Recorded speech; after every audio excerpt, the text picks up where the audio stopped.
పరిశుద్ధ గ్రంథమైన బైబిల్లో నుంచి భక్తుడైనటువంటి యెహోషువ గురించి అనేకమైనటువంటి అంశాలు మనం ఇప్పటికే ధ్యానం చేసాం. భక్తుడైనటువంటి యెహోషువ దేవుని చేత గొప్ప చేయబడ్డానికి గల కారణం ఏంటి అంటే అనేకమైన కారణాలు ఉన్నాయి.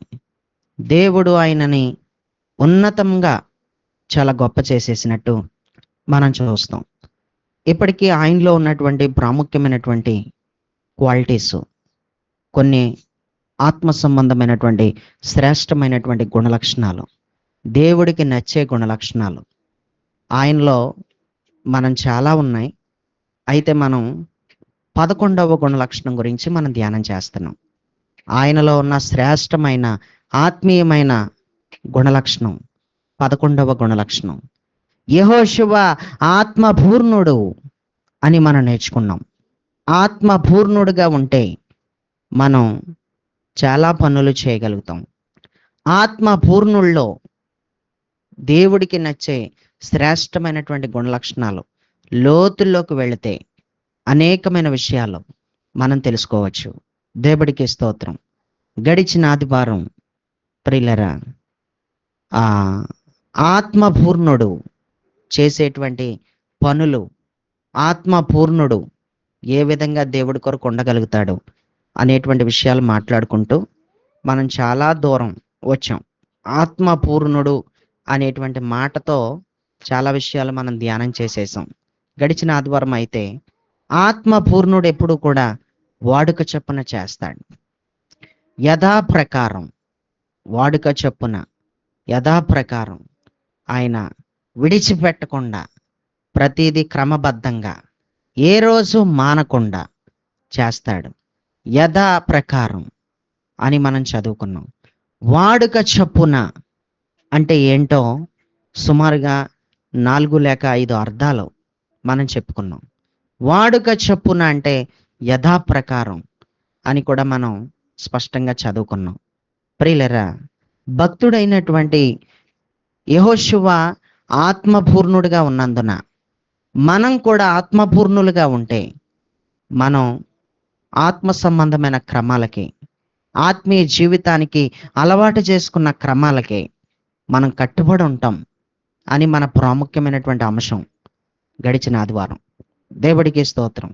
యేసుక్రీస్తు ప్రభు వారు కూడా వాడుక చొప్పునే బోధించాడని, ఆయన ధోనిలో ఉండి బోధించాడని, ఆయన గ్రామాలలో బోధించాడని, ఆయన సమాజ మందిరంలో బోధించాడని, ఆయన సముద్ర తీరమున బోధించాడని, ప్రియులరా, ఆయన అనేక స్థలాలలో బోధించినట్టు మనం స్పష్టంగా చూస్తాం. ఆయన బోధించిందంతా కూడా వాడుక చొప్పునే, ఒక క్రమబద్ధమైన విధానంలోనే ఆయన వెళ్ళినట్టు మనం చూస్తాం. ఆత్మీయ జీవితానికి అలవాటు చేసుకున్న క్రమాలు ఏమాత్రం కూడా తప్పకుండా కొనసాగించే వాళ్ళు ఎవరంటే ఆత్మపూర్ణులు అని మనం నేర్చుకున్నాం. దేవుడికి స్తోత్రం. ఈ సమయంలో ఆత్మపూర్ణుడుగా ఉంటే ఇంకా ఏం చేస్తాం? ఒక వ్యక్తి ఆత్మపూర్ణుడిగా మారిపోతే ఏం చేయగలుగుతాడు అనేటువంటి ఒక విషయాన్ని ఈరోజు మనం ధ్యానం చేస్తాం. దేవుడికి స్తోత్రం. ఒక ఆత్మపూర్ణుడు ప్రియులరా చాలా సులువుగా క్షమించేస్తాడు. ఆత్మపూర్ణుడికి మాత్రమే సులువుగా క్షమించే సామర్థ్యం ఉంటుంది, అందరికీ ఉండదు. చాలా సులువుగా క్షమించేసే క్రియ కలిగినటువంటి వ్యక్తిగా, చాలా సులువుగా క్షమించేటువంటి ప్రాముఖ్యమైనటువంటి గుణలక్షణాన్ని కలిగి ఉంటాడు. ఎవరుంటారు అంటే ఆత్మపూర్ణుడు మాత్రమే ఉంటాడు. దేవుడికి స్తోత్రం. ఒక ఆత్మపూర్ణుడు ఎంతగా క్షమిస్తాడంటే ప్రియులరా, మనస్సులో నుంచి క్షమించేస్తాడు, గుండెలో నుంచి క్షమించేస్తాడు, హృదయంలో నుంచి క్షమించేస్తాడు. మనస్ఫూర్తిగా మనస్సులో నుంచి ఆయనకు వచ్చేస్తుంది అనమాట. క్షమించే ఆ గుణం ఆత్మపూర్ణుడికి మాత్రమే ఉంటుంది. ఆమేన్. ఇప్పుడు మనసు అనేది ఎక్కడ ఉందనేది కూడా మనకు తెలిసి ఉండాలి. మనస్సులో నుంచి క్షమించేస్తాడు, మనస్ఫూర్తిగా క్షమించేస్తాడు అని మనం నేర్చుకుంటున్నాం. కాబట్టి ఇంతకీ మనసు ఎక్కడ ఉంది? ఒక మనిషికి మనసు ఎక్కడుంటుంది అంటే అది మెదడుతో ముడిపడి ఉంటుంది. మనసు అనేది ఎక్కడుంటదంటే మన మెదడులోనే ఉంటది.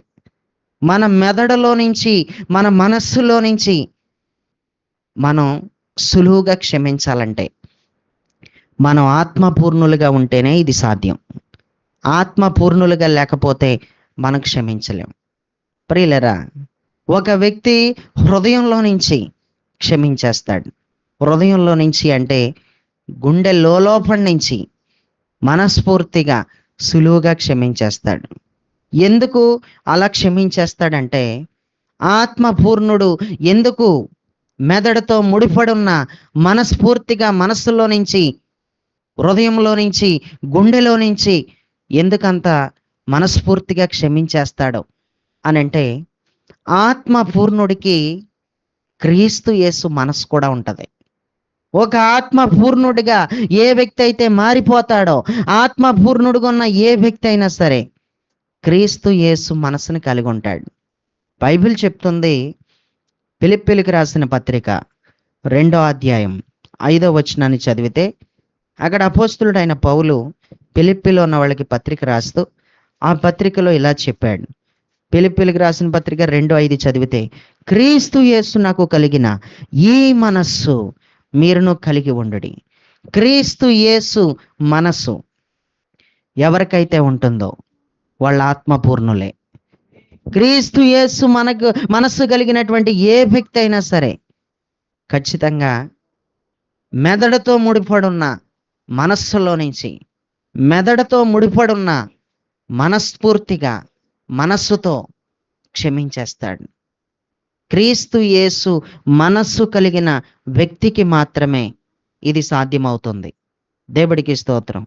ప్రియులరా, పరిశుద్ధ గ్రంథమైన బైబిల్ ప్రకారం మనం చూస్తే క్రీస్తు యేసు మనస్సు మీరు కలిగి ఉండండి అన్నాడంటే, క్రీస్తు యేసు మనసు కలిగి ఉంటే ప్రయోజనాలు ఏంటంటే చాలా ప్రయోజనాలు ఉన్నాయి. అందులో ఒకటి ఏంటంటే మనం క్షమించేస్తాం. ఆమేన్. మనం ఏం చేస్తాం? క్షమించేస్తాం.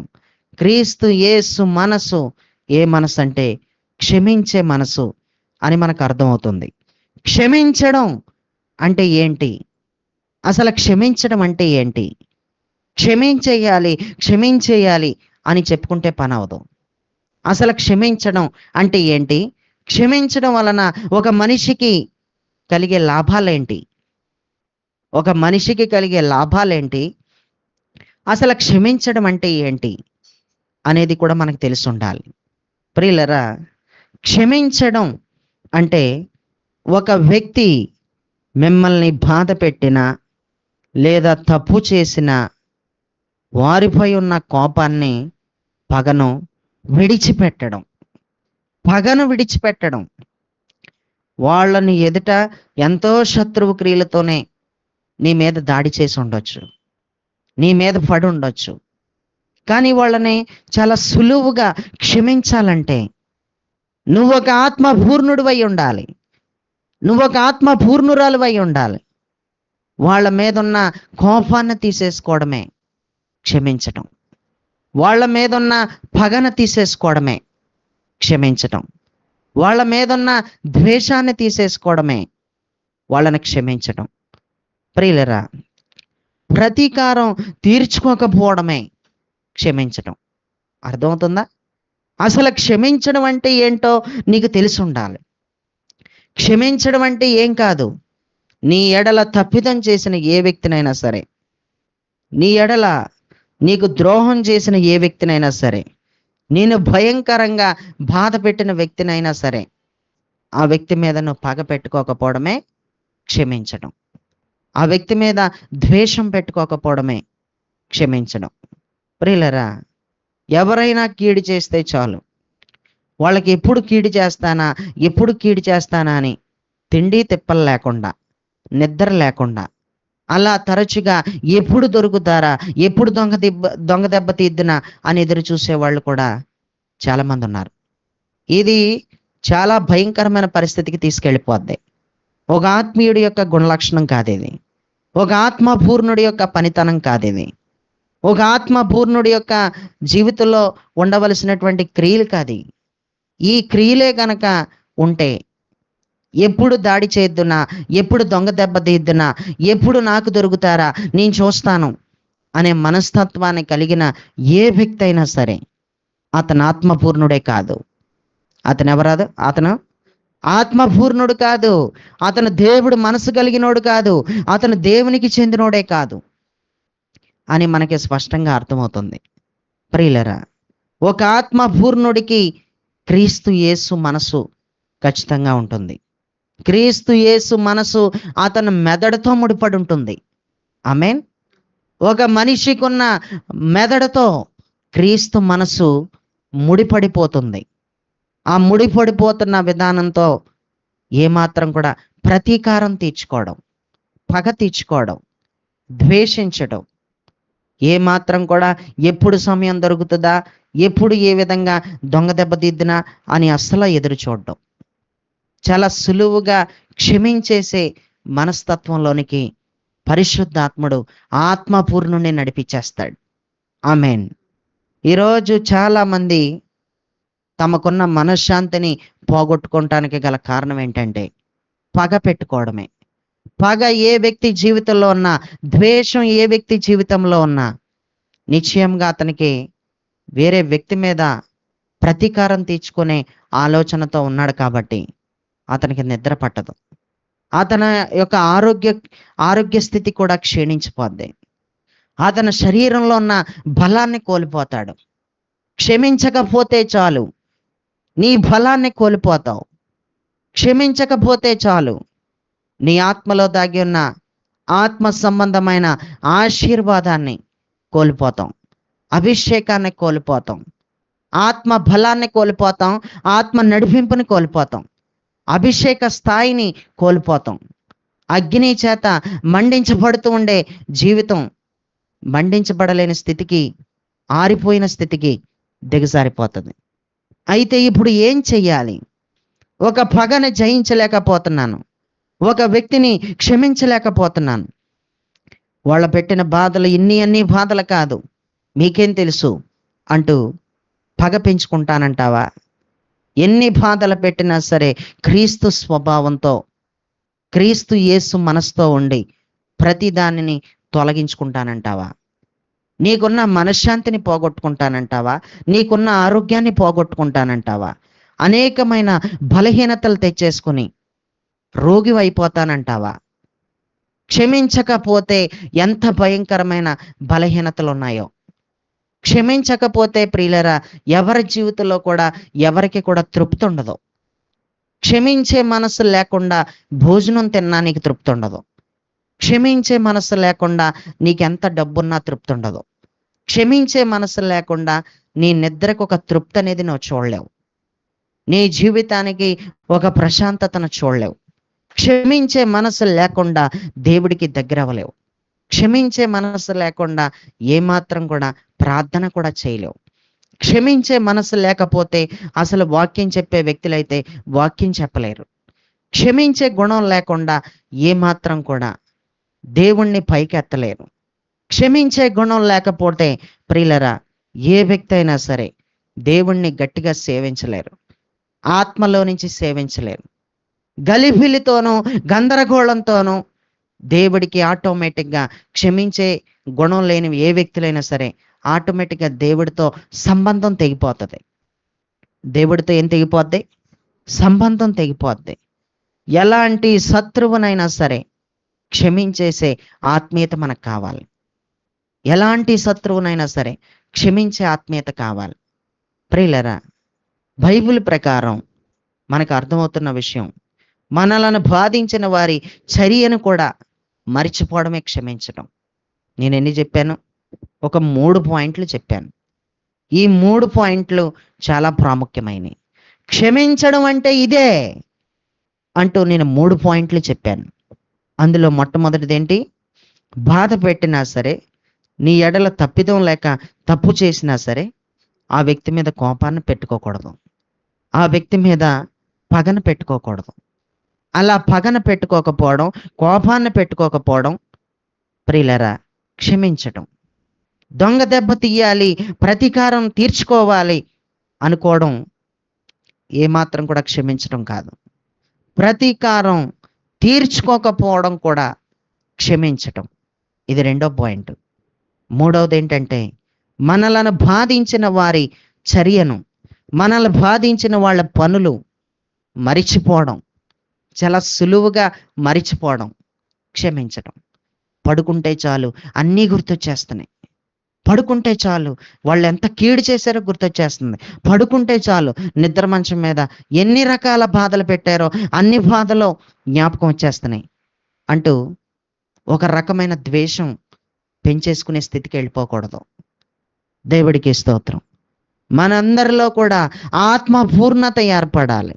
మనందరిలో కూడా దేవుడి స్వభావం ఏర్పడాలి. దేవుడికి స్తోత్రం. అలాంటి ఆత్మ పూర్ణత ప్రియులరా, క్రీస్తు యేసు మనసుని కలిగి ఉండడమే.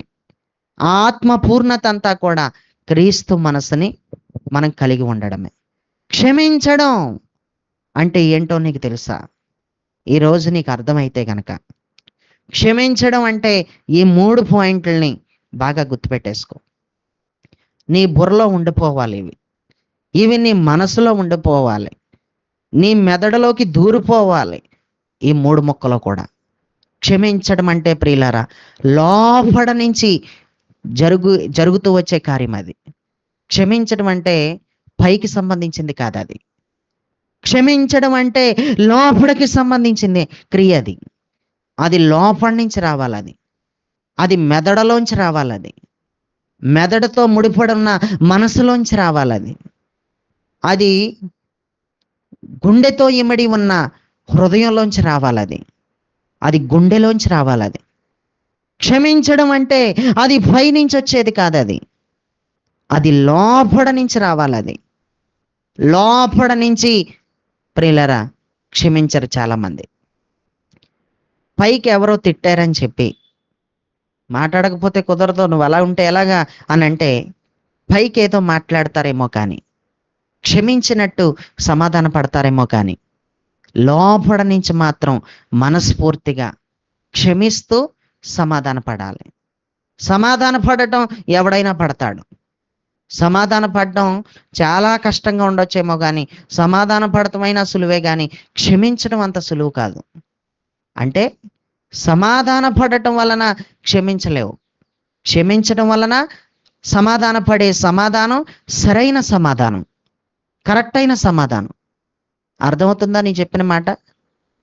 ఏ వ్యక్తి అయినా సరే సమాధాన పడిపోయినంత మాత్రాన క్షమించినట్టు కాదు. క్షమాపణ కలిగిన మనస్సుతో ఏ వ్యక్తి అయినా సరే లోపల నుంచి క్షమిస్తూ ఒక వ్యక్తితో సమాధాన పడే సమాధానమే కరెక్ట్. ఇంతకీ క్షమాపణ ఉందా, సమాధానం ఉందా అంటే చాలామంది సమాధానమే కోరుకొని, ఇది సమాధానం పడిపోయాను కదా, మాట్లాడేశాను కదా అని నలుగురిలోనూ వాస్తవానికి ఏమాత్రం తప్పనిపించుకోకుండా అందరిలోనూ ఆత్మ సంబంధులు అనిపించుకునే విధంగా సమాధాన పడిపోతారు. కానీ దేవుడు పైన సమాధాన పడేది అసలు చూడట్లేదు.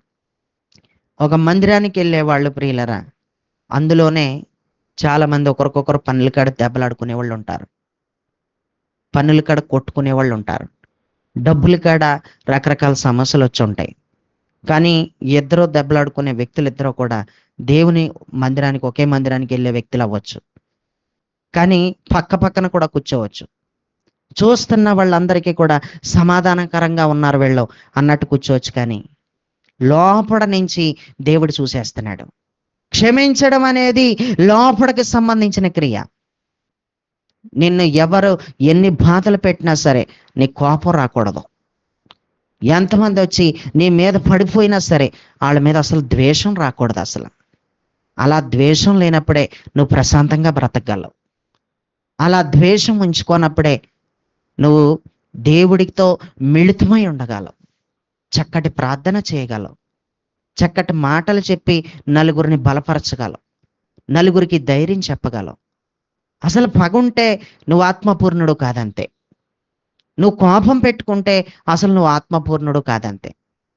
ప్రియులరా, నేను ఎవరితోనైనా సమాధాన పడేటప్పుడు క్షమించకుండా సమాధాన పడను. లోపల నుంచి క్షమించుకుంటూ వచ్చే నేను సమాధాన పడతాను. ఆ సమాధానానికి ఒక విలువ ఉంది. అలా సమాధాన పడే ఆ సమాధానానికి ఒక ఫలితం ఉంది. లోపల నుంచి క్షమించకుండా నువ్వు సమాధాన పడితే ఎవడికి కావాలి? నీ మెదడుతో ముడిపడున్న మనసులో నుంచి, నీ హృదయంలో ముడిపడున్న గుండెలో నుంచి నువ్వు సమాధాన పడకపోతే, క్షమిస్తూ సమాధాన పడకపోతే ఎవడికి కావాలి నీ సమాధానం? ప్రియులరా, క్షమించడం అంటే అంత చిన్న విషయం కాదు. అది అది లోపల నుంచి జరిగే కార్యం. అది ఆమేన్. క్షమించడం అనేది లోపలికి సంబంధించింది అని ఈ రోజు నువ్వు బాగా అర్థం చేసుకోవాలి. సమాధాన పడటం అనేది పైకి సంబంధించింది. లోపల రూపానికి సంబంధించింది క్షమించడం. సమాధాన పడటం అనేది పై రూపానికి చెందింది, పై రూపానికి సంబంధించింది. దేవుడికి స్తోత్రం. ఒక ఆత్మపూర్ణుడు చాలా సులువుగా క్షమించేస్తాడు. ఆత్మపూర్ణుల్లో క్రీస్తు మనసు ఉంటుంది. ఆత్మపూర్ణుల్లో క్రీస్తు యేసు మనసు ఖచ్చితంగా ఉంటుంది. ప్రియులరా, క్షమించడం అనేది తప్పకుండా ఆత్మకు సంబంధించింది అని బాగా గుర్తుపెట్టేసుకోవాలి. అది లోపలికి చెందింది, అది లోపలికి సంబంధించింది అని బాగా గుర్తుపెట్టేసుకోవాలి. క్షమించడం వలన ప్రయోజనాలు ఏమైనా ఉన్నాయా అంటే, క్షమించడం వలన కూడా ప్రయోజనాలు చెప్తాను. క్షమించడం అంటే ఏంటో చెప్పాను. క్షమించడం వలన లాభాలేంటి, క్షమించడం వలన ప్రయోజనాలేంటి అంటే, క్షమించేస్తే కనుక నీ మీదున్న అభిషేకం డబల్ అయిపోద్ది. ఆమేన్. నువ్వు ఎప్పుడైతే క్షమిస్తావో దేవుడికి చాలా దగ్గరైపోతావు. నువ్వు ఎప్పుడైతే క్షమిస్తావో మానసిక ప్రశాంతత నీకు లభిస్తుంది. మానసికంగా ఒత్తిడి ఉండదు నీకు. నీ బ్రెయిన్ మీద ఏమాత్రం ఒత్తిడి పడదు. నీ మెదడు మీద ఏ రకమైన ఒత్తిడి పడదు నువ్వు క్షమించేస్తే. నీ మెదడు ఎక్కడా కూడా బలహీనం అవ్వదు. ఎందుకంటే నీ మెదడు ఆరోగ్యంగా ఉంటుంది. నీ మెదడు చాలా చక్కగా ఉంటుంది. నీ మెదడు చాలా చురుకుగా ఉంటుంది. ఎప్పుడు క్షమించేస్తే. క్షమించేస్తే కనుక మానసిక ఒత్తిడి అంతా కూడా తగ్గిపోద్ది. మానసికంగా నువ్వు అనుభవిస్తున్న ఒత్తిడి అంతా కూడా నీ జీవితంలోంచి తొలగిపోద్ది. ఎలా తొలగిపోద్దంటే క్షమించడం ద్వారా. ఆమేన్. మానసిక ప్రశాంతత నీకు కలుగుతుందంతే క్షమించేస్తే. నీ మీదున్న అభిషేకం డబుల్ అయిపోతుందంతే. ప్రార్థన లోతుల్లోకి వెళ్ళిపోతావంతే. ఆత్మీయ జీవితంలో మరింతగా కట్టబడిపోతావంతే క్షమించడం వలన. క్షమించేస్తున్నప్పుడు దేవుడి సన్నిధి కూడా నీతో ఉంటదంతే. దేవుడి మహిమ నీతో ఉంటదంతే. ఎవరైతే క్షమించేస్తారో సంబంధాలన్నీ కూడా మెరుగుపడతాయి కూడా. సంబంధాలు కూడా ఏమైపోతాయి? మెరుగుపడతాయి. ఇరుగురిలోనూ ఉండాలి ఆ క్షమించే తత్వం. ఒకరిలో ఉండి ఎదుటివారిలో లేకపోతే పని అవదు. ఇరుగురిలోనూ ఉంటే ఆ బంధం బలపడిపోద్ది. ఆ బంధానికి ఒక బలం అనేది వచ్చేస్తుంది. ప్రియులరా, ఇప్పుడు క్షమిస్తే ఎన్ని ప్రయోజనాలు ఉన్నాయో చూడండి. క్షమించడం వలన ఎన్ని ప్రయోజనాలు ఉన్నాయి. క్షమించేసే మనసుతో ఎవరైతే ఉంటారో సంతోషకరమైన జీవితాన్ని జీవించేస్తారు. వాళ్ళ జీవితంలో సంతోషం చూసేస్తాం. వాళ్ళు ఎప్పుడూ ఆనందంగా ఉంటారు. క్షమించేసే వాళ్ళ ముఖాలు చాలా బాగుంటాయి. క్షమించేసే వాళ్ళ ముఖాలలో ఆనందం కనిపిస్తుంది. క్షమించే వాళ్ళ ముఖాలలో ప్రియులరా సంతోషమే కనిపిస్తుంది. క్షమించే వాళ్ళ ముఖాలలో దేవుడు స్వభావం కనపడుతుంది. క్షమించే వాళ్ళ ముఖాలలో దేవుడు పోలికే కనపడుతుంది. క్షమించే వాళ్ళ ముఖాలలో దేవుడు స్వరూపమే కనపడుతుంది. క్షమించేస్తే కనుక అలా ఉంటది. దేవుడికి స్తోత్రం. ఈరోజు ప్రియులరా, క్షమిస్తే కూడా నీకు చక్కటి నిద్ర కూడా పడుతుంది. క్షమించలేని ఏ వ్యక్తికైనా సరే సరైన నిద్ర కూడా పట్టదు. ఎంతో చక్కటి నిద్ర పడుతుంది. సమాధానకరమైన మనసు కూడా ఉంటుంది. సమాధానకరమైన మనసు ఉంటుంది ఇంకా క్షమించేస్తే. క్షమించేస్తే ఆత్మీయ బలం ఆత్మకు పెరిగిపోతుంది, పడుకోకూడదు. ఆత్మీయ బలం ఆత్మకి పెరిగిపోతుంది క్షమించేస్తే. జోలపాట పడినట్టు ఉంటుంది కదా మాట్లాడుతుంటే. దేవుడికి స్తోత్రం. వాతావరణం చల్లగా ఉంది కదా, అందుకు అలా చెప్పుకుంటే బాగుంటుంది. నిద్ర బాగా పట్టేలాగా ఉంది, పడుకోకూడదు. ప్రియులరా, ఆత్మీయ బలం ఆత్మకి పెరిగిపోవాలంటే నిశ్చయముగా క్షమించే గుణంలోకి వెళ్ళిపోవాలి. ఆమేన్. చాలా సులువైపోవాలంతే క్షమించడం. ఏమైపోవాలి? సులువైపోవాలంతే. కానీ అది సులువుగా ఉంటుందా? ఎందుకు ఉండలేదు? ఎందుకు నిన్ను కొట్టినోళ్ళు కొట్టాలనిపించేస్తుంది? ఎందుకు నీ గొయ్యి తవ్వినోళ్ళకి గొయ్యి తవ్వాలనిపించేస్తుంది? ఎందుకు నీ కీడు చేసిన వాళ్ళకి కీడు చేసేయాలనిపించేస్తుందో చెప్పనా?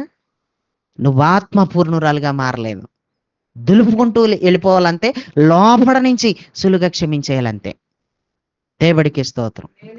సులువుగా క్షమించే వ్యక్తిని ఎవరు రెచ్చగొట్టకూడదు. సులువుగా క్షమించే వ్యక్తికి గతాన్ని జ్ఞాపకం చేయకూడదు ఎవరు కూడా. నువ్వు అలా గతాన్ని జ్ఞాపకం చేస్తే అతని ఆత్మీయ స్థితిని పోగొట్టిన వ్యక్తి అవుతావు. ఏ కుటుంబానికి చెందిన వ్యక్తులైనా సరే, ఏ వ్యక్తులైనా సరే, నీ తమ్ముడికి కీడు చేసి ఉండొచ్చు, నీ అన్నకి ఎవరో కీడు చేసి ఉండొచ్చు.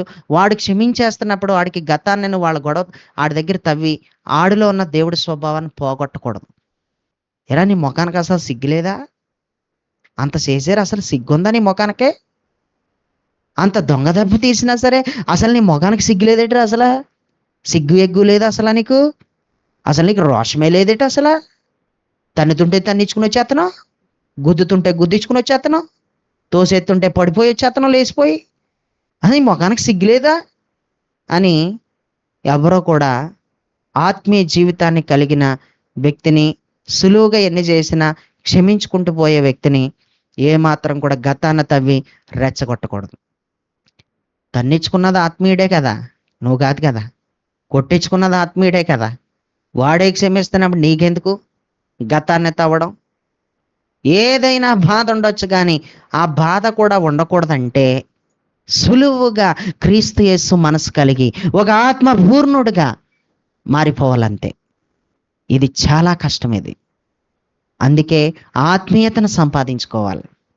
ఆస్తులు కాదు పోగేసుకునేది, డబ్బులు కాదు పోగేసుకునేది, వస్తువులు కాదు పోగేసుకునేది, ఏదేదో పోగేసుకోవడం కాదు, ఆత్మీయతను పోగేసుకోవాలి. ఆత్మ సంబంధమైన బలాన్ని ఆత్మకి ఉండాలంటే నీకు తప్పకుండా ఆత్మపూర్ణత ఖచ్చితంగా ఉండాలి. క్రీస్తు యేసు మనస్సు నీలో ఖచ్చితంగా ఉండాలి. ప్రియులరా, క్షమించడం అంటే అంత చిన్న విషయం కాదు. ఒకరోజు మంచం మీద తీసుకురాబడినటువంటి పక్షవాయువు కలిగినటువంటి వాడు మనకి కనిపిస్తూ ఉన్నాడు. పక్షవాయువు కలిగిన వాడిని మంచం మీద తీసుకుని వస్తే మన ప్రభు అయిన యేసు వాడిని క్షమించేస్తున్నాడు అనమాట.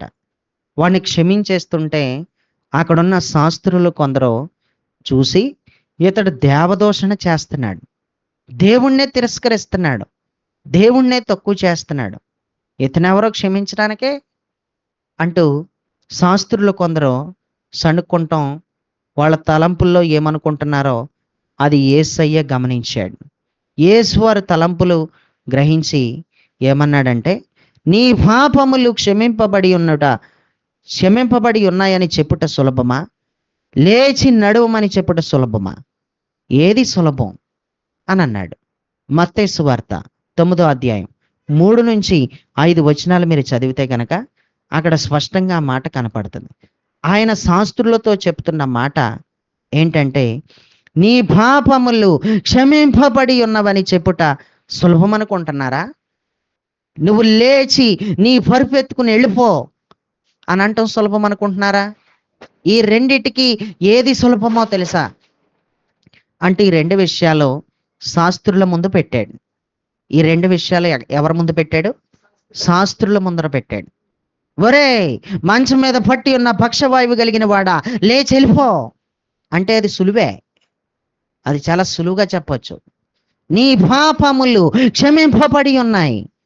అని చెప్పడం అనేది చిన్న విషయం కాదు. అది అంత సులువేం కాదు. అది యేసయ్యే చెప్పేశాడు, అది సులువు కాదు. నీ పాపములు క్షమింపబడి ఉన్నాయి అనడం అనే మాట అది అంత సులువేం కాదు. దాందేముంది?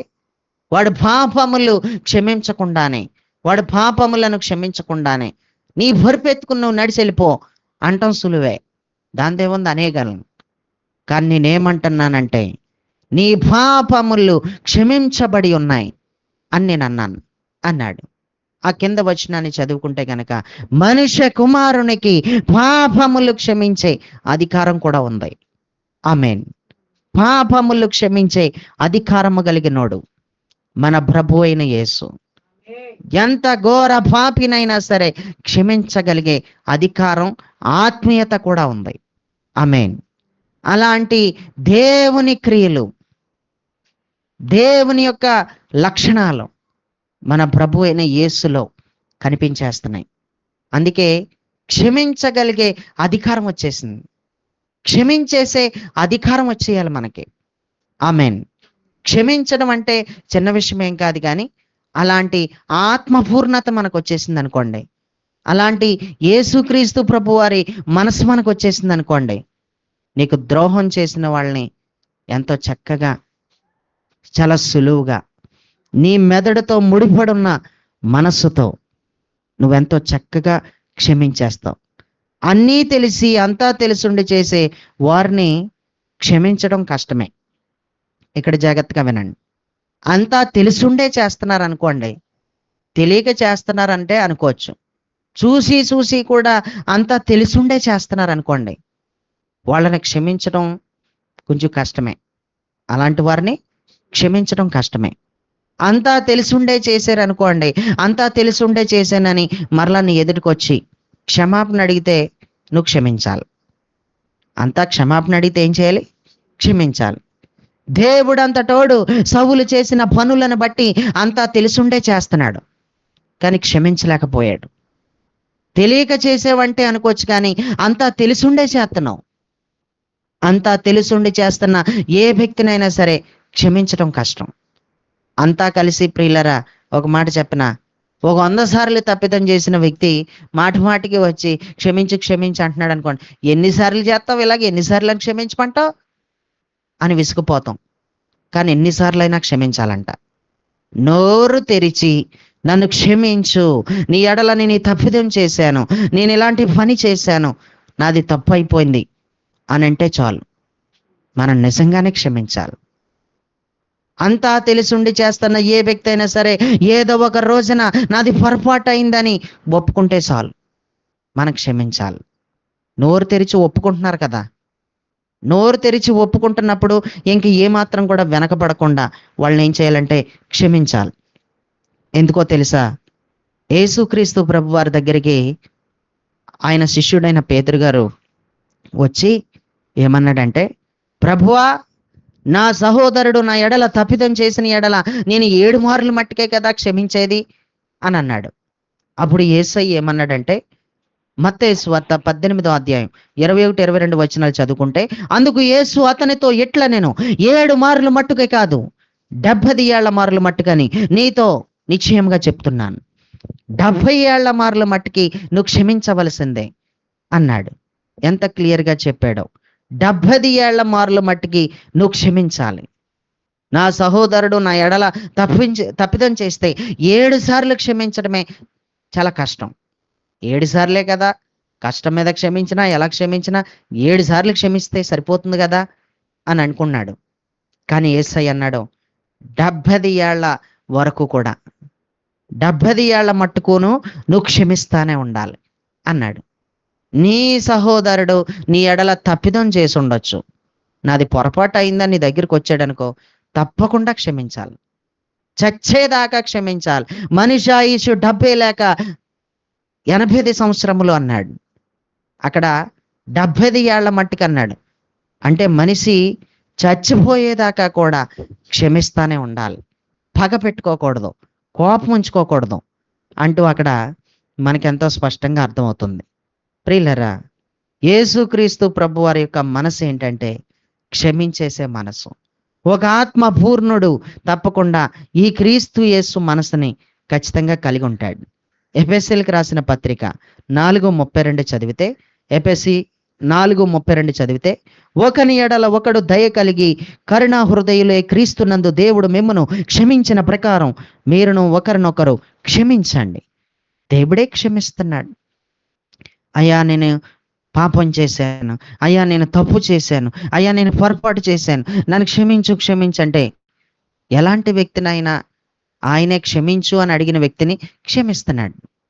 మరి ఒకరినొకడు క్షమించుకోద్దా అంటూ ఇక్కడ రాశాడు. దేవుడు మిమ్మల్ని క్షమించిన ప్రకారం మీరును ఒకరినొకరు క్షమించేసుకోవాలి అన్నాడు. మత్తయి సువార్త 6:14 చదివితే, మనుషుల అపరాధములను మీరు క్షమించిన ఎడల మీ పరలోకపు తండ్రియు మీ అపరాధములను క్షమించును అన్నాడు. ఈ మాట మత్తయి సువార్త 6:14లో చదువుతాం. మనుషుల అపరాధములనంట మీరు క్షమించేయాలి. అలా క్షమించేసిన ఎడల మీ పరలోకపు తండ్రియు కూడా మీ అపరాధములను ఏం చేస్తాడంటే క్షమించేస్తాడు. మనం ఎవరి అపరాధములను క్షమించకపోతే, ఎవరి అపరాధములను మనం ఏమాత్రం కూడా క్షమించకపోతే, ఎవడో అపరాధం చేశాడు వచ్చి అడిగాడు నిన్ను, నువ్వు అవి క్షమించకపోతేనంట నువ్వు కూడా నా పాపాలు క్షమించయ్యా, నా పాపాలు క్షమించంటే నీ అపరాధాలు కూడా క్షమించబడవు అని రాసేసాడు. మనం తప్పకుండా ఒక వ్యక్తి నేను అపరాధిని, నేను అపరాధం చేశాను అని ఒప్పుకుంటే మనం కూడా ఇంకా ద్వేషం తీసేసుకోవాలి, పగ పెట్టుకోకూడదు, ఆ వ్యక్తి మీద ఉన్న కోపాన్ని తీసేసుకోవాలి. ప్రియులరా, ఎంత చక్కగా చెప్పేశాడో. మనం క్షమించేయాలి. మీ తండ్రి కూడా మిమ్మల్ని క్షమించాలంటే మీరు కూడా క్షమించాలి అని చెప్పాడు. అపోస్తులుడైన పౌలు కొలస్సీలకు రాసినటువంటి పత్రిక 3:13 చదివితే, అపోస్తులుడైన పౌలు కొలస్సీలకు రాసిన పత్రిక 3:13 చదివితే, ఎవడైనను తనకు హాని చేశానని ఒకడు అనుకొనిన ఎడల ఒకరినొకడు సహించుకోండి. సరే హాని చేశాడు, సరే పొరపాటు చేశాడు, సరే దాడి చేశాడు, ఒకరినొకడు సహించుకోండి, ఒకరినొకడు క్షమించుడి, ప్రభువు మిమ్మును క్షమించులాగున మీరును క్షమించండి అని రాశాడు. ప్రభువేనంట మిమ్మల్ని క్షమిస్తున్నట్టు మీరు క్షమించండి అంటూ ఎంతో స్పష్టంగా రాశాడు. ప్రియులారా, లూకా సువార్త 17వ అధ్యాయం 3వ వచనాన్ని చదివితే అక్కడ ఏం చెప్పాడంటే ఈ విధంగా రాశాడు. మీ విషయమై మీరే జాగ్రత్తగా ఉండుడి. నీ సహోదరుడు తప్పిదం చేసిన ఎడల అతని గద్దించు, అతడు మారు మనసు పొందిన ఎడల అతని క్షమించు. నేను మారిపోయి వచ్చేసాను, ఇంకా నేను మారిపోయాను, నేను మారు మనసు పొందేశాను, నన్ను క్షమించు అని అన్నాడంటే తప్పకుండా నువ్వు క్షమించాలి. నేను మారు మనసు పొందాను, నేను మారాను అంటే తప్పకుండా ఏం చేయాలంట? క్షమించాలి అంటూ అక్కడ రాశాడు. ఎంత స్పష్టంగా చెప్పాడో. ప్రియులారా, క్రీస్తు యేసు మనసు ఎంత శ్రేష్టమైందో, క్రీస్తు యేసు మనసు ఎంత బలమైందో ఆయన గురించి మనం చదివితే గనక క్షమించుటకు సిద్ధ మనసు కలిగిన వాడని కూడా రాసింది. కీర్తనలు 86వ అధ్యాయం 5వ చరణాన్ని చదివితే, కీర్తనలు 86:5 చదివితే, ప్రభువు నీవు దయాళుడవు, ప్రభువా నువ్వు దయాళుడవు, క్షమించుటకు సిద్ధ మనసు గలవాడవు, నీకు మొరపెట్టు వారందరి ఎడల కృపాతిశయములు గలవాడవు అని రాశాడు. ప్రభు మనసు అంట క్షమించుటకు సిద్ధ మనస్సు కలిగినోడు అని రాశాడు.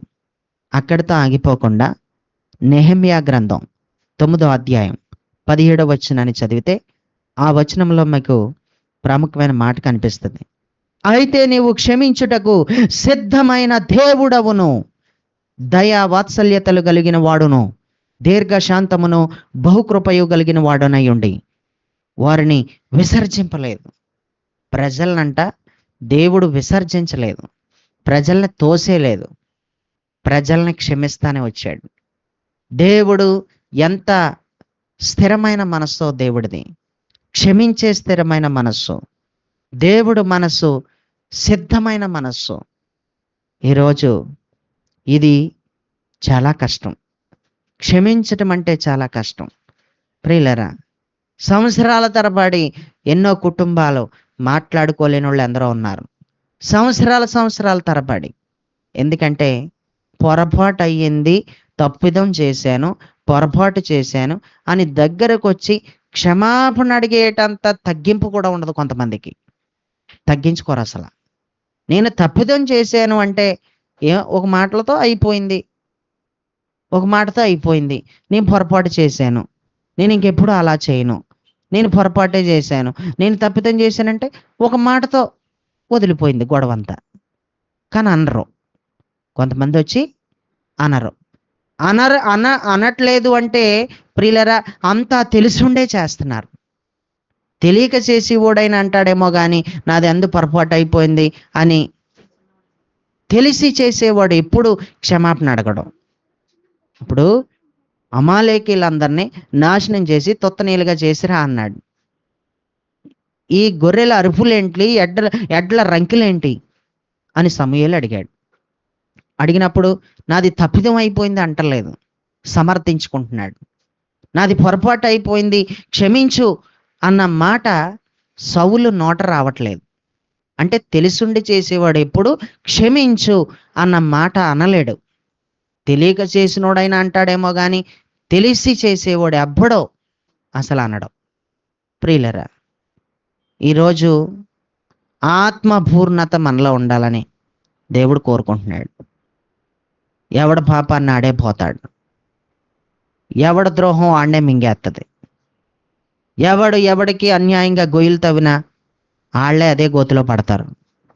మనం మాత్రం ఆత్మపూర్ణులుగా, భక్తుడైన యెహోషువలాగా ఆత్మపూర్ణులుగా మనం మారిపోతూ ఎవరినైనా సరే మనలో ఉన్న ఆయన స్వభావం, మన మెదడుతో మిళితమై ఉన్న దేవుని మనస్సు, క్రీస్తు యేసు మనస్సుతో సులువుగా క్షమించేలాగా చేసేస్తుంది. అది ఆయన మనసు ఏం చేస్తుందంటే ఆటోమేటిక్గా నేను బెండ్ అయిపోయేలా చేస్తుంది. క్షమించు అనేలా బెండ్ అయిపోయేలా చేస్తుంది. అంతగా నీలో ఆయన స్వభావం, ఆయన మనస్సు క్రియ చేస్తుంది. ఆయన మనస్సు క్రియ చేయకుండా పని అవ్వదు. ఆయన మనస్సే నీలో ఉందంటే నేను చెప్తున్నాను, నువ్వు ఆత్మపూర్ణురాలువే, నువ్వు ఆత్మపూర్ణుడివే. ఆత్మపూర్ణుడికి చాలా సులువు, క్షమించడం అంతా కలిసి చాలా సులువు. ఆమేన్. చాలా సులువైపోద్ది. నువ్వు ఆత్మపూర్ణురాలుగా మారనంత వరకు, ఆత్మపూర్ణుడిగా మారనంత వరకు నేను చెప్తున్నాను, క్షమించడం సులభం కాదు. క్షమించడం ఏమి అస్సలు సులభం కాదు. అది చాలా కష్టం. అది కానీ సులభం అయిపోవాలని ఆయన కోరుకున్నాడు. మన మనస్సులో నుంచి, మన హృదయంలో నుంచి, మన గుండెలో నుంచి, మన మెదడుతో మిళితమై ఉన్న మన మనస్సులో నుంచి క్రీస్తు యేసు మనసు మన మెదడులో మిళితమై ఉండడాన్ని బట్టి మన సులువుగా ఒక వ్యక్తిని క్షమించేస్తాం. ఈరోజు వర్తమానంలోంచి దేవుడు నీతో ఏం మాట్లాడాడో, నీకేం అర్థమైందో నాకు తెలియదు. క్షమించడం అంటే ఏంటో 3 పాయింట్లు చెప్పాను. ప్రియులారా, క్షమించడం వలన ప్రయోజనాలు ఏంటో కొన్ని పాయింట్లు చెప్పాను. క్షమించడం అంటే సులభం ఏం కాదు. దేవుడి స్వభావాన్ని కలిగి ఉండనంత వరకు అది సులభం కాదు అసలు. దేవుడి స్వభావాన్ని కలిగి ఉంటే, క్రీస్తు యేసు మనసు కలిగి ఉంటే చాలు, క్షమించడం చాలా సులువు అని కూడా మీతో చెప్పాను. ప్రియులారా, ఒకరినొకడు క్షమించుకోండి, చచ్చేదాకా క్షమించుకుంటానే ఉండండి. తెలిసుండి అంతా చేసేవాడు ఎప్పుడు కూడా క్షమాపణ అడగలేడు. తెలియక పొరపాటు చేసినోడు తప్పకుండా ఏం చేస్తాడు? క్షమాపణ అడుగుతాడు. ఒక భోజనాలు పెడుతున్నారు అనుకోండి, భోజనానికి పిలిచాను. భోజనానికి పిలిచిన వాళ్ళు భోజనం వడ్డించే విధానాల్లో ఏవో పొరపాట్లు ఆటోమేటిక్గా వీళ్ళకే తెలిసినాయో, ఎవరో వచ్చి చెప్పారో, అయ్యో అలాగంటారా, సారీ అండి, క్షమించండి, మరి నేను చూసుకోలేకపోయాను అని అంటారు. తెలియక జరిగిపోయిన దానికైనా క్షమాపణ అడగగలుగుతారు కానీ అంతా తెలిసుండి చేసే, అంతా తెలిసుండి ఆశాలు వేసే వాళ్ళు ఎప్పుడు క్షమాపణ అడగరు. అలాంటి వారిని ఎప్పుడైనా సరే అలాగే వదిలేయాలి. సౌలుని అలాగే దూరంగా పెట్టాడు అంతే. దేవుడు ఏం చేశాడు? సౌలుని అలాగే దూరం పెట్టాడు. అతనికి రాజ్యమే లేకుండా చేశాడు, రాజుగా ఉండకుండా చేశాడు. విసర్జించేశాడు. ఎందుకో తెలుసా? అంతా తెలిసే చేస్తున్నాడు. అంతా తెలిసి కూడా చేసేటువంటి పనులను బట్టి ఏ మాత్రం కూడా క్షమాపణ అడగట్లేదు. భక్తుడైన సమూయేలుకి కనీసం ఇంత మాట కూడా క్షమాపణ కోరట్లేదు అసలు. నన్ను క్షమించు అని అనడం లేదు. క్షమించు అంటే అతని బ్రతికే బాగుండు. సంవత్సరాల తరబడి క్షమించు అనే మాటకి ఏదో తగ్గించుకుని క్షమించు అంటాకేంటో మరి ముత్యాలు రాలిపోతున్నట్టు, ఏదో నీ పరువేదో పోతున్నట్టు చాలా మంది ప్రవర్తిస్తారు. అసలు క్షమించు అన్న మాట నోట వచ్చింది అంటే చీప్ అయిపోతాను నేను చాలా చీప్ అయిపోనట్టే అని ఫీల్ అయిపోతారు. ప్రియులరా, అలా ఉంటే మాత్రం ఏ మాత్రం కూడా నీ జీవితంలో నువ్వు చేసిన అపరాధముల విషయంలో నువ్వు క్షమించబడలేవు. ఎవరి ఎడలైనా ఏ తప్పిదమైనా చేస్తే నేను చెప్తున్నాను, తెలిసే చేసావో తెలియక చేసావో, తెలుసుండి చేసినా సరే నీ కళ్ళు తెరవబడి నువ్వు చేసింది తప్పని నీకు తెలిస్తే, ఎవరికి విరోధంగా ప్రవర్తించావో, ఎవరికి విరోధంగా మాట్లాడావో, ఎవరి మీద విరోధంగా చేయి చేసుకున్నావో వెళ్ళి నువ్వు నోరు తెరిచి అడిగేస్తే, నువ్వు నోరు తెరిచిన అది తప్పు అయిపోయిందని ఒప్పుకుంటే చాలు. అవతల వ్యక్తి క్షమించకపోతే అది దేవుడు చూసుకుంటాడు. కానీ క్షమించాలి. నోరు తెరిచి వెళ్ళి అడిగారు కాబట్టి క్షమించాల్సిందే.